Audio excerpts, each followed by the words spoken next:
Pace bene, masih di mea culpa. Para sahabat, saya menemukan satu berita seorang mantan pengungsi dari Afghanistan yang kemudian bisa bertempat tinggal di Italia.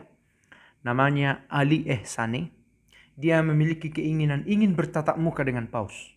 Ada satu permintaannya yang dia ingin supaya itu terkabul. Apa itu? Dia ingin baik tahta suci Vatikan maupun Italia menolong satu keluarga yang stuck, yang sedang buntu jalannya di bandara di Afghanistan. Keluarga kecil. Dia katakan bahwa ada seorang bapak, seorang ibu, istrinya, bapak ibu ini, dan ada 5 anak. Saya pikir bukan persis keluarga yang kecil, tetapi 5 anak kecil yang dirawat di dalam keluarga ini. Sedang terkatung-katung, atau apalah istilah yang tepat, tidak tahu masa depannya bagaimana di bandara di Afghanistan. Dan laki-laki ini, namanya Ali Ehsani ini, meminta supaya dia punya kesempatan berbicara langsung kepada Paus Fransiskus, mau mengatakan tolong bantu keluarga ini. Oke, kita akan coba lihat kasus ini sebentar, dan saya mau mengaitkannya dengan bacaan untuk besok hari Minggu. Hari ini saya membuat video hari Sabtu tentang Yesus yang melihat bahwa ada orang yang mulai mundur mengikuti dia setelah mulai kesulitan mengikut Yesus sebagai roti hidup. Kesulitan mengenal, kesulitan meneladani, atau kecewa dengan Yesus, atau sampai akhirnya memutuskan mundur. Oke? Lalu Yesus berkata, "Tidakkah kau mau pergi juga?" Kata Yesus kepada para muridnya. Para murid sendiri diuji. Lalu apakah kata Petrus? Dan ini yang menarik. Saya buat link renungan ini di deskripsi. Silahkan diklik bila bersedia. Apa kata Petrus? "Tuhan, kepada siapa kami akan pergi?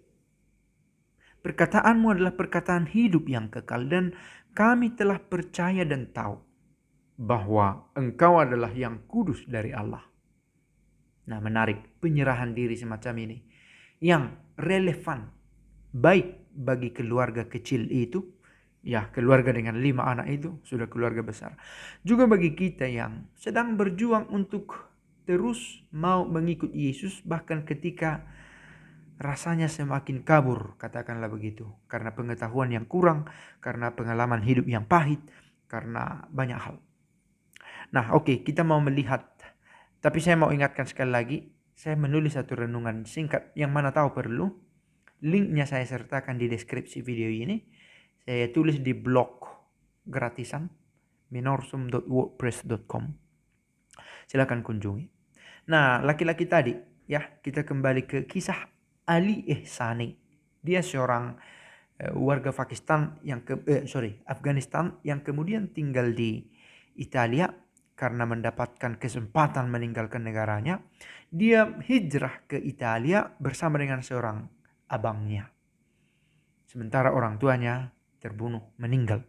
Requiescat in pace.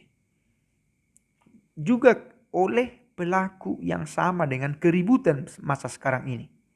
Oke, oleh organisasi yang sama. Tahun 1990-an orang tuanya sudah mereka keluarga ini sudah mengalami persekusi, dan tahun 2003 dikatakan dia tinggal di Roma setelah dia punya akses untuk pergi ke Eropa. Dan dia berkata, "Saya harus berjumpa dengan Paus Fransiskus untuk menyatakan maksud ini." Jadi masuk akal niat dari Ali Ehsani ini, karena dikatakan saya sendiri sudah tahu rasanya bagaimana menderita karena perbuatan dari organisasi ini. Dia sendiri seorang penyintas, seorang yang pernah mengalami dan bisa menceritakan pengalamannya sendiri, bukan kata orang. Seperti saya lakukan ini adalah kata orang, kata satu tulisan. Tapi Ali Ehsani berkata, ini pengalamanku bahwa saya kehilangan orang tua. Saya hanya bersama dengan saudaraku, dan dikatakan dia mengalami peristiwa di mana orang tuanya meninggal itu ketika dia berusia 8 tahun. Usia yang masih sangat muda untuk merasakan penderitaan semacam itu. Dan dia berkata, saya tidak ingin keluarga kecil yang stuck di bandara ini mengalami hal serupa seperti yang saya sendiri rasakan. Lalu dia menceritakan bagaimana rasanya dan pengalamannya sebagai seorang Kristen di Afghanistan. Hampir tidak ada kemungkinan kamu memberitahu identitas sebagai Kristen secara publik di Afghanistan. Sebab kalau tidak, akan ada forced desakan atau tekanan, pressure yang akan diterima sebagai seorang kafir di sana. Boleh jadi ditangkap. No one said who was Christian. Tak seorang pun mengatakan saya seorang Kristen. They were afraid of being caught.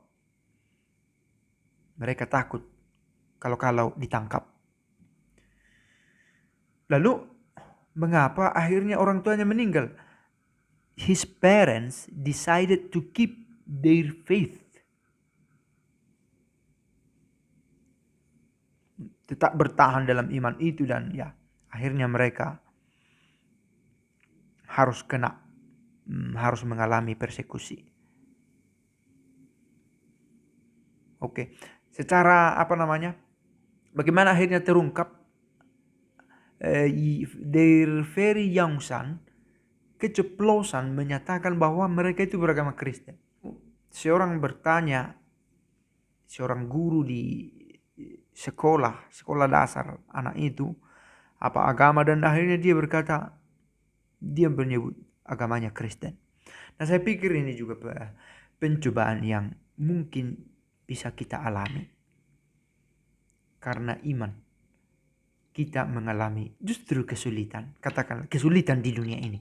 Oke, semakin kita berusaha mengikut dia, semakin banyak ujian, godaan yang harus kita hadapi. Semakin harus sanggup kita berbuat baik yang boleh saja tidak dengan gampang bisa kita buat.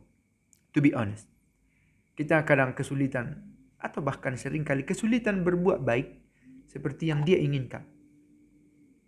Tapi toh kita harus berusaha untuk menyangkal keinginan-keinginan duniawi kita demi cita-cita yang luhur itu. Seringkali kita gagal, tetapi toh harus terus kita coba, kita usahakan. Dan dalam usaha itu apakah kita memilih menyerah karena saya tidak sanggup untuk terus berbuat baik, atau memilih terus melakukan itu terus untuk mengikut Yesus.